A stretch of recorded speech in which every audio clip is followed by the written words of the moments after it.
So, what are the most important qualities of leadership for today's society? When you envision a leader, what do you? Honesty. Okay. That when somebody, going back to what happens probably an average of 2 times a day, talking to somebody hoping to go swim in college. When you sit across from them and they're asking questions, you're answering questions, that they feel what you're saying is the truth. That you're in a situation where, okay, I'm not lying to you to try to get you to come here. And same thing with, and obviously the coaching aspect, when you're telling somebody, if you do this, it'll make you a better swimmer. If you do this, it'll make you a cleaner swimmer or a faster swimmer, whatever. All these different things that combine to make the whole process work out. It'll make you a better teammate. Believe in certain things that you do within the structure of your practices and programs and the way you handle meets and stuff. Get up and cheer. Mm-hmm. Why? What effect is that going to have on the person in the water? Well, I think it does. And I can give you loads of examples where that works. And so so it goes back, I don't know, to the honesty and that you believe in what you do and that you ask it of other people. And if they don't believe what you're saying, then you're not going to succeed. So I guess honesty is the biggest thing. Okay. Any other qualities? Any other qualities?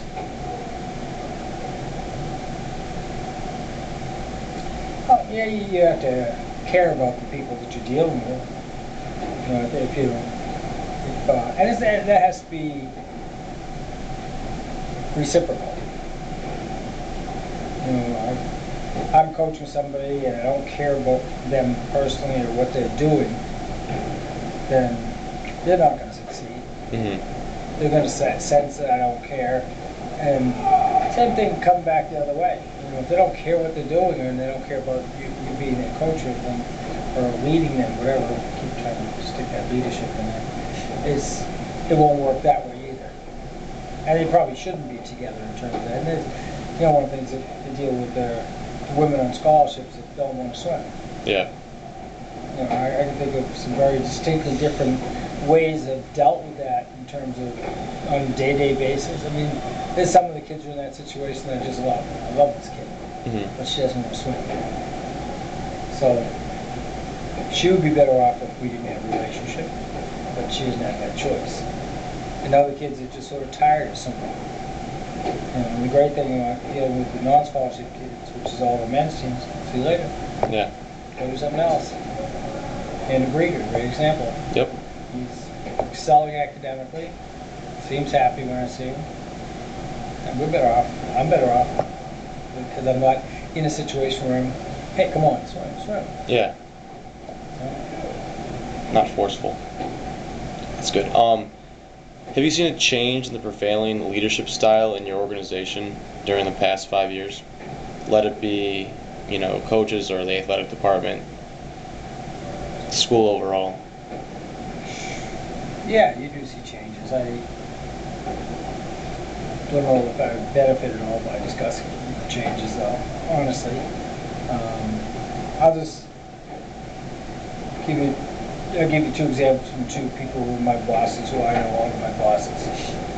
Bill Flynn was tough at times, but the great thing about Bill Flynn is that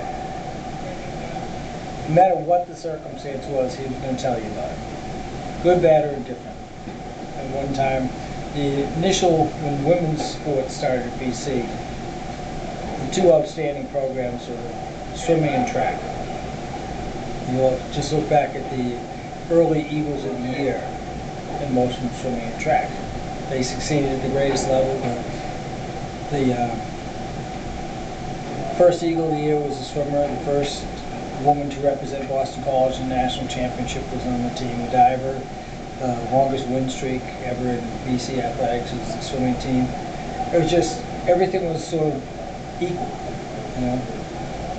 We got these sports, we've got these people who play these sports, we've got these people coaching the sports, and then all of a sudden things like conferences started to show up and scholarships started to show up, and things just became different.